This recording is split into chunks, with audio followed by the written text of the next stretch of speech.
Hey everyone, this webinar is presented by Training Location, your DiSC provider. My name is Bill Harshman and I'm the president of Training Location. I'll be hosting your session today. We are an authorized DiSC distributor for Wiley Publishing, as well as a channel partner with the Ken Blanchard companies. Thank you for your interest and visiting our website. Now, our topic today is interaction between DiSC styles, specifically S steady with S steady. And no, that's not a typo. Interacting with your similar style takes effort and intent. This session is one in the series discussing the interaction among the four DiSC styles, which include dominant, influence, steady, and conscientious. Before we begin, let's review the cornerstone principles of DiSC. All DiSC styles are equally valuable. Everyone is a unique blend of those four styles. And your unique style is also influenced by other factors such as life experiences, education, and maturity. Let's take a look at what I call the pace and priority model. It's the essential tool that I use for preliminary diagnosis, discussion, and understanding DiSC styles and their relationship to each other. Now, the vertical axis of this pace and priority model is pace. We see the descriptors at the top and the bottom of that pace continuum. Horizontal axis represents what I call priority, and we see those descriptors at the left and the right of that priority continuum. Now, as we look at this simple grid, we can begin to make the unique pace and priority pairings into each quadrant as follows. It's an active pace with a task priority that describes a D or dominant style. If there's an active pace with a people priority, that describes an I or an influence style. If there's a moderate pace with a people priority, that describes an S or a steady style, which we'll talk about today.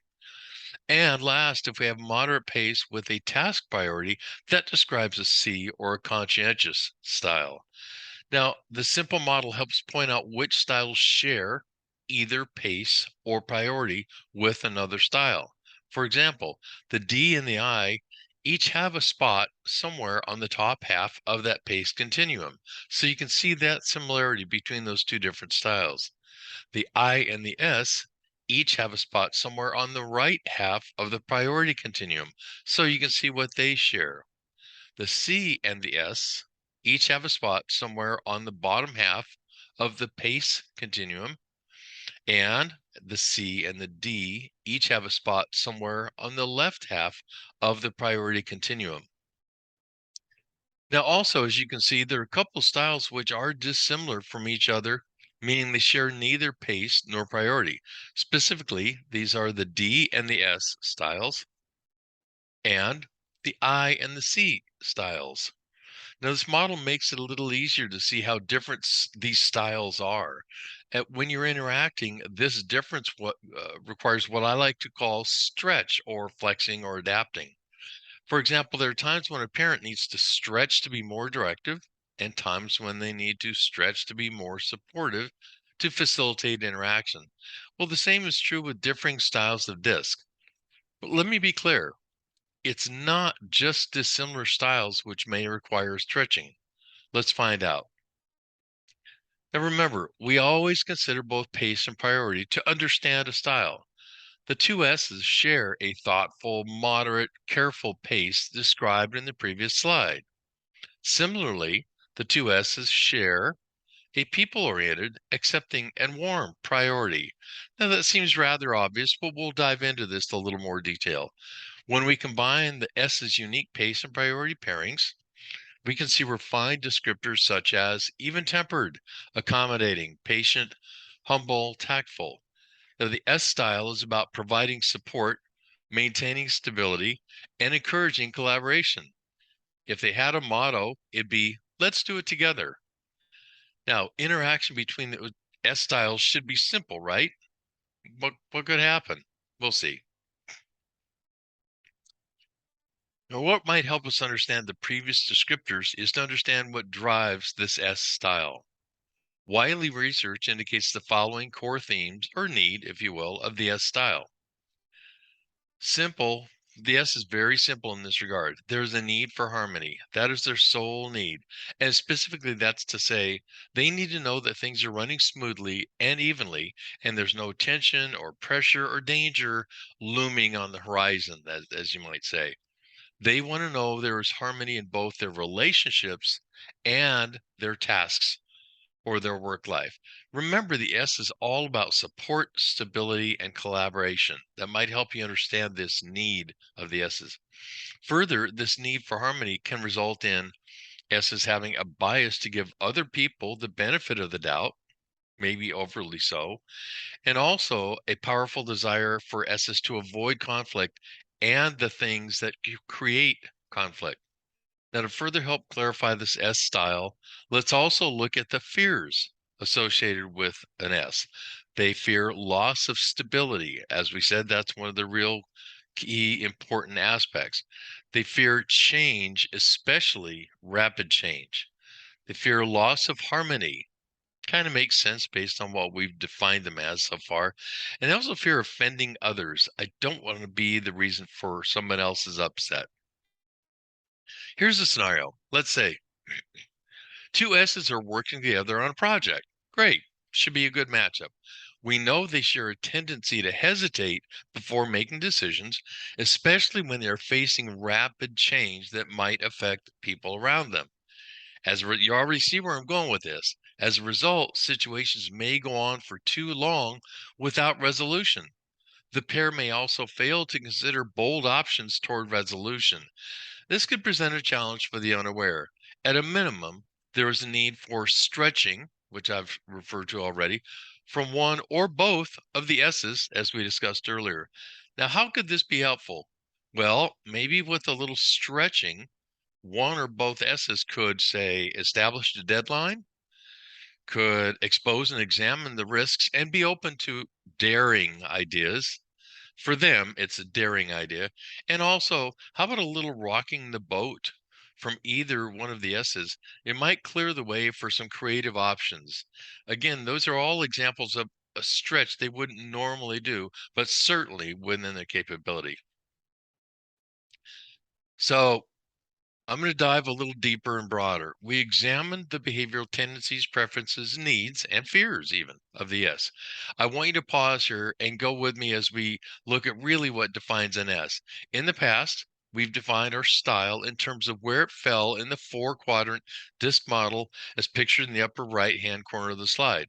While that is still absolutely true, we know now there is much more to style identification and that there are at least two ways in which similar styles may differ, meaning similar styles in the same quadrant. In order to properly explain this, I'm going to introduce the everything DiSC model to you on your screen. Now, Wiley research has shown us that there are more like 12 styles within the existing four-quadrant model with which most of you are familiar. You can easily see that when a primary style sits closer to a neighboring style, neighboring style quadrant, it tends to take on some of that neighboring style's characteristics. So note the SI and the SC styles within the S quadrant. We call these blended styles. They occur through adaptive testing. I don't want to get too detailed, but it's more precise and ensures consistency of your DiSC results. The style dot on your DiSC report is unique to you and is in a very specific position. And we'll talk about how it gets there. Okay, enough technology and back to understanding you. Let's look at the two ways that S's, for example, can differ. One is inclination, and that is really a degree of a style shows naturally how inclined you are or that person is to encompass the characteristics of that style. The other is simply proximity, and you probably already know what that is. That's literally placement to a neighboring style. So we have inclination and proximity. First is inclination. Sorry. A dot at the outside of the circle. Let's say this is your dot and your primary style is an S. Real simple, straightforward. You're not a blended style. This would be a strong, I'm going to use this term, inclination, which means you have a high primary style of S, and it means the descriptions about your S style probably really resonate with you, and other people probably recognize these qualities in you too. It's pretty straightforward. Now, a dot closer to the center of the model, or like in the center of your pie shape, I'll say, that is considered a moderate inclination. That means you have less than a strong style, still your primary S, you're not a blended, but the inclination changed from strong position. However, notice that the proximity also changed a little as well. You can just see graphically that it moved a little closer to, in this case, both the I and the C. In this case, the style still resonates with you, maybe not as much. However, it usually indicates, and here we go back to stretching, it indicates more of an ability and a willingness to stretch and adapt to meet other styles than does the dot at the outside of the circle. Now, a dot near the center, and I'm purposely making these dots smaller because they are less strong as we go toward the center. So a dot near the center indicates a slight inclination to encompass the characteristics of their disc style. Now, just as before, the inclination changed and the proximity moved even closer to both the I and the C quadrants. You might also find it easier to stretch and adapt to other styles if this is your dot than do the middle or the outside of the circle. So you see the advantage gaining whichever dot you are, it brings with it a strength, but it's determined by inclination and proximity. Now, as I said up above, second to our understanding is our placement or proximity to neighboring styles. In this example, I'm only looking at proximity and not inclination. So let's go ahead. In our example, there can exist three styles of S. That is specifically the SI, the S, or the SC. Now, let's remember that these S styles, whichever one of those three you end up being, still share some degree of faster pace and accepting priority. I beg your pardon, a more moderate pace and accepting priority. Let's look at the subtle differences which make them unique. Now, the SI,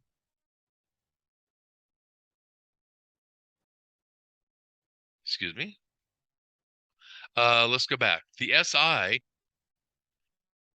values collaboration, likes to involve others in decision making. Those with the SI blended style focus on building team spirit and are less concerned with individual accomplishment. They are supportive and place a high importance on the needs of others. Their accommodating nature allows them to set aside their own opinions and needs in order to help others. An S, straight S style, puts a high priority on providing support, being good listeners, and are seen as patient and accommodating, making sure that others feel included and accepted. They focus on maintaining predictable, orderly environment, and their cautious, methodical pace avoids rapid change whenever possible. Now, the SC, again, a blended style, like we called the SI, the SC style is prioritized on stability. There's that proximity to the C, is prioritized on stability and consistent outcomes. Their cautious nature prefers minimal surprises, and they're not overly emotional when pushed. Their focus on accuracy can appear as fairly analytical at times compared to a primary style of only an S. So let me remind you here of a cornerstone principle we learned earlier. Your unique style is also influenced by other factors such as life experiences, education, and maturity. This helps to kind of further explain how two S's can be similar and from the same disc quadrant, but different enough to require some degree of stretch or flexing to meet each other's similar style. Now, I understand for many of you, this is new information. This is the Everything Disc I wanted to introduce you from Wiley Publishing. For more information, shoot me an email at the end of the webinar, info@traininglocation.com, and I can provide you more information upon your message. I felt that little sidebar was necessary before we continue. I'd I like to provide a so what or why care about blended styles to help provide context for my learners. And by the way, what I'm presenting in this overview applies to all 4 quadrants of the model, not just the S. Suppose we find in the results of the 2 employees in our example today, one is an SI, and you can see that's a strong SI, and the other is SC. And you can see this SC is slight. Both important styles, both unique. Let's focus on this SI-SC interaction. Now, this SI style has a strong inclination, which I said, toward the outside of the circle, while having a clearly close proximity to the I quadrant. In a similar fashion, the SC has a slight inclination, meaning toward the center of our disk circle, while having a clearly close proximity to the C quadrant. Let's also see what the pace and priority model looks like overlaid on this everything disk model. It helps to reinforce what we're learning. Our SI is fairly out on its priority continuum, as you can see, of the people orientation, accepting, and warm. However, they're fairly centered, if you look at, on the vertical continuum of pace. Now, the SC is extremely centered on both its pace and continuum and its priority continuum. Actually, the SC is really fairly centered on the overall model compared to, say, the SI. Now, why is that important? Remember, we talked about stretching.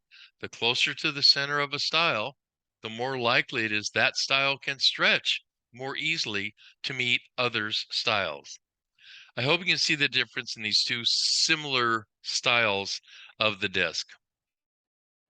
What is there to learn from this session?